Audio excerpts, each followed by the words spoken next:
एक मिनट की बात हर्ष के साथ में आपका स्वागत है। एक बार फिर वही निवेदन आप सबसे कि एक मिनट से ज़्यादा समय है आज, क्योंकि ये सब वो बातें हैं जो जीवन में बहुत महत्वपूर्ण हैं, बहुत उपयोगी हैं।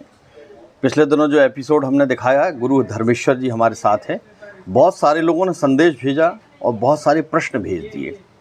तो एक बार फिर हम जनता के, दर्शकों के अनुरोध पर उनको फिर सामने लाए हैं कि सावन और शिव क्या ऐसा करें, क्या जीवन में जागृति के लिए करें, अध्यात्म के लिए करें, वो सब बातें करने हम आए हैं। एक बार फिर गुरु धर्मेश्वर जी आपका स्वागत है। नर्मदे हर। पहला प्रश्न तो वही है कि शिव कहते हैं बहुत जल्दी प्रसन्न हो जाते हैं। ये और कोई सूत्र ऐसा बताइए कि जो बहुत जल्दी शिव प्रसन्न हो जाएं, कोई योग ऐसा बताइए। देखिए, श्रावण का महीना चल रहा है जी। और श्रावण मास में शिव जी का अभिषेक, शिव जी का किसी प्रकार का पूजन, ये तो सभी को पता है कि बहुत फलदायी होता है। लेकिन मैं एक ऐसा योग बताने जा रहा हूँ आज जो शिव जी को सारे योगों में अति प्रिय है। वो योग है व्यतिपात योग। और व्यतिपात योग इस बार पड़ रहा है श्रावण शुक्ल पक्ष कृष्ण पक्ष त्रयोदशी 12 तारीख को जी। अमावस्या का दिन है। अमावस्या के दिन अगर व्यतिपात योग मिल जाए और उसमें त्रयोदशी मिल जाए जी, तो ये समझ लीजिए सोने पे सुहागा है। क्या करें ऐसा, और थोड़ा विस्तार से। अब व्यतिपात योग में किसी भी प्रकार का अगर आप दान करते हैं तो वो अक्षय होता है। किसी भी प्रकार से शिव जी का अभिषेक करते हैं, शिव जी का पूजन करते हैं, कोई भी कथा करते हैं, तो वो उसका फल जो है आजीवन के लिए, चिरकाल के लिए अक्षय हो जाता है। ये व्यतिपात योग का फल है। और व्यतिपात योग में अगर किसी व्यक्ति के जीवन में घोर कष्ट हैं, घोर दुख हैं, बीमारियां हैं, ठीक ही नहीं हो रही हैं, बीमारियों को पता ही नहीं चल रहा है, कर्ज इतना है कि सिर के ऊपर जा रहा है, ऐसे लोगों को हमेशा जब भी व्यतिपात योग आए तो एक व्यतिपात स्तोत्र होता है। मैं आपको लिंक में उसका डिस्क्रिप्शन में डाल दूंगा लिंक। तो आप उस स्तोत्र का पाठ व्यतिपात योग के दिन और शिवलिंग के समक्ष बैठ करके, यानी कि शिवलिंग पर धागा बांध लें जी, ठीक है, और धागा बांध करके धागा पकड़ के ऐसी जगह बैठ जाएं कि उस धागे को कोई क्रॉस ना करे, ना के ना, और उस स्तोत्र का पाठ करते रहें जी। आप देखिए, अगर 21 पाठ आपने व्यतिपात योग के दिन बैठ करके शिवलिंग के समक्ष कर लिया तो आपके जो दुख दारिद्र हैं, जो कर्ज है, उससे निवृत्ति का रास्ता आपको तत्काल में मिलना चालू हो जाएगा, क्योंकि इस स्तोत्र का जो फल है वो तत्काल में मिलता है। और ख़ास तौर से इस योग में अगर किया गया हो तो। बहुत अच्छी बात पंडित जी बताई। लेकिन स्वास्थ्य और शिव, ये भी एक महत्वपूर्ण विषय है। कैसे स्वस्थ रहने के लिए शिव की आराधना करें? सबसे अच्छा प्रश्न पूछा आपने। शिव का स्वास्थ्य से सबसे बड़ा संबंध है जी।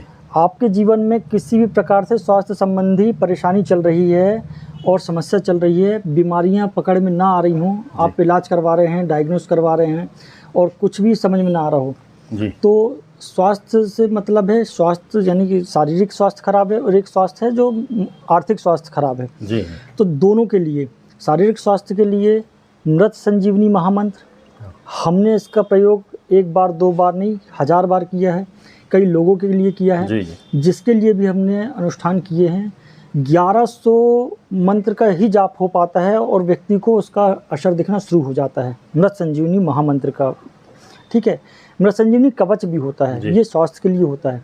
और श्रावण मास में व्यतिपात योग में या स्वाति नक्षत्र पड़ जाए या आद्रा नक्षत्र पड़ जाए या शतमिषा नक्षत्र पड़ जाए जी, ठीक है, इन दिनों में जिस दिन स्वाति नक्षत्र, आद्रा नक्षत्र और शतमिषा नक्षत्र पड़ रहा है, इन दिनों में बैठ करके अगर रोगी स्वयं मृत संजीवनी महामंत्र का जाप शिवलिंग के समक्ष बैठ करके, अगर शिवलिंग के समक्ष नहीं जा सकता है तो घर में ही बैठ जाए, पार्थिव शिवलिंग बना ले और पार्थिव शिवलिंग बना करके और शिव जी का अभिषेक कर दे साधारण जल से इत्र मिला करके, और फिर 1100 बार मृत संजीवनी महामंत्र का जाप कर ले।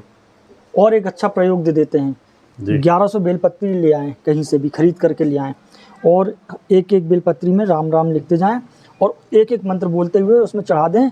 आप उसी दिन तत्काल में प्रभाव देख लीजिए। प्रथम दिन ही आपने 1100 मंत्र लिख करके 1100 बार मंत्र पढ़ते हुए अगर शिवलिंग पर चढ़ाया बेलपत्री, आपको प्रथम दिन ही उसका असर दिख जाएगा। एक अच्छा प्रयोग आप बताते हैं जो हम भी निश्चित रूप से कर रहे हैं कि शिव के ऊपर जो आपने पीपल और राम लिखने की बताई, वो क्या प्रयोग है? हाँ, देखिए पीपल को भगवान विष्णु का घर माना गया है और पीपल में लक्ष्मी वास करती हैं, खासतौर से शनिवार के दिन तो वास करती ही हैं। तो शिव जो हैं राम के भक्त हैं, शिव जी हमेशा राम का ही ध्यान करते हैं जी। तो कोई व्यक्ति अगर परेशान है, उसको रास्ते नहीं मिल रहे हैं और उसके कोई कार्य रुके हुए हैं, धन से संबंधित कार्य रुके हुए हैं, नौकरी से संबंधित कार्य रुके हुए हैं या व्यापार से संबंधित कार्य रुके हुए हैं, तो ऐसे व्यक्ति को पीपल के पत्तों पर प्रतिदिन 108 पत्ते ले आएँ और उसमें राम नाम, पीले चंदन से राम नाम लिख करके और पीपल के पत्तों को एक एक पत्ता उठा करके भगवान शिव को अर्पित करना चाहिए। राम नाम बोल करके ही अर्पित करना चाहिए और कोई मंत्र नहीं बोलना है, राम नाम लिखना है चंदन से और राम नाम बोलते हुए शिव जी को अर्पित करना है। ऐसा अगर 21 दिन भी कोई व्यक्ति करता है तो उसकी जितनी रुकावटें हैं, जितनी बाधाएं हैं, उसको लगता है ना कि किसी ने बांध दिया है, टोना कर दिया, टोटका कर दिया, अपने आप समाप्त हो जाएंगी। बहुत अच्छी जानकारी दी। उपवास का क्या महत्व है, इस पर भी अपन बात कर लें, क्योंकि कभी भी लोग उपवास शुरू कर देते हैं। ग्रह से रहना चाहिए, कुंडली से रहना चाहिए, या जैसा बताएं? देखिए उपवास हर व्यक्ति को रहना चाहिए, इससे स्वास्थ्य तो निर्मल होता ही है, लेकिन जो व्यक्ति किसी भी दिन कभी भी उपवास रह लेता है तो ऐसा नहीं होता है। देखिए एकादशी रहिए, कोई बात नहीं है, एकादशी सभी लोगों के लिए है, सामान्य लोगों के लिए भी है। अमावस्या का भी उपवास कर सकते हैं और पूर्णिमा का उपवास कर सकते हैं, यानी कि जो मास पूर्णिमासी पड़ती है उस दिन भी उपवास कर सकते हैं। लेकिन बाकी लोग जो शनिवार, रविवार, बुधवार, मंगलवार ऐसे रहते हैं, उनको विशेष तौर से ग्रहों के उपास के लिए अपनी कुंडली दिखवा लें, उनके जो इष्ट हैं, इष्ट से संबंधित दिन में उपास रखें, या जो उनकी राशि का स्वामी है उससे संबंधित उपास रखें। बिल्कुल। ऐसे उपास ना रहें। पता चला आप गुरुवार का उपास रह रहे हैं और आपकी राशि और लग्न शत्रु है बृहस्पति की, आपको गुरु नुकसान करने लगेगा।